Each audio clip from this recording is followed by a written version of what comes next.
እናት ሲጀመር የእናትነት ትርጉሙን አታውቂም። ስለ እናት ነኝ ከማለት የእናትነቱን ትርጉም አታውቂም። ይሄን ነው ባጭሩ ምልሽ ማለት ነው። ምክንያቱም እናት ብትሆኚ ሲጀመር እንደዚህ አትሆኝም ነበር። እንደዚህ በጣም ብዙ አይነት ስለ ለልጅሽ መጥፎ አትመኙ ነበር በአጠቃላይ ማለት ነው። የልጅሽን ላይፍ ለማበላሸት ብዙ አትራመጂም ነበር። ዘራ አላስቆጣርኳት ነው ላልሽው ማለት ነው። ባሏ ኦሮሞ እንዲሆን ነው የምፈልገው ላልሽው በሌላ ቪዲዮ ላይ ደግሞ ስትመለከቱት ደግሞ አባቷ አማራ ነው ብላለች። የገዛ ልጅሽ የአማራ ልጅ ሆነች እንዴት ነው ባሏ ኦሮሞ እንዲሆን የምትመኙ? እኔ ባሌ ኩሩ ኢትዮጵያዊ ነው ባሌ ተላችሁ የወደፊት ባሌ እሷ ዛሬ ነገ ይለያታል ምናምን ነገር ላለችው ማለት ነው።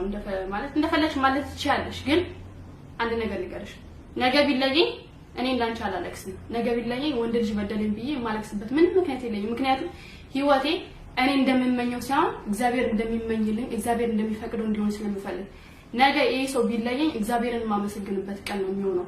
ለምን እንደው ታውቂያለሽ? በሱና እኔ ከማስበው ይልቅ እሱ ነው የሚያስብልኝ። እኔ ጠቅመኛል ብዬ ከምመኘው ነገር ይልቅ እሱ ነው የሚጠቅመኝን የሚያቀልኝ። እና ዛሬ ፋኒ በሄድ ወይም ተጣልተን ብንለያይ መድኃኒዓለም ምን እግዚአብሔርን ቆሜ የማመሰግንበት ሰዓት ነው። ምክንያቱም እግዚአብሔር ሆይ ለኔ ለማይጠቅመኝ ነገር ካጠገቤ ስላራክልኝ አመሰግንሃለሁ።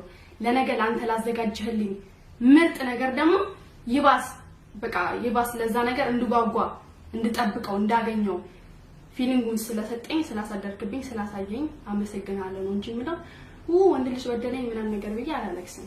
እና እናት ምን ብትሆን እናት አትበሉ። የእናትም ክፉ አለና ማለት ነው። ስለ እናት ብዙ ያወራል፣ ስለ አባት ግን የሚያወራው አንድ ሰው የለም። እኔ ግን ስለ አባት ያወራለሁ። ምክንያቱም አባቴ ፍቅር ሰው ነው። አባቴ ማለት ፍቅርን ያስተማረኝ ሰው ነው። አባቴ ማለት ዘርን ያስቆጣኝ ሰው ፍቅርን ኢቭን እንኳን ስላንቺ ወታሪክ ያልነገረኝ ሰው ነው አባቴ ማለት ነው። ያው ሁሉ መስዋዕትነት ያልተናገረ ሰው ነው አባቴ።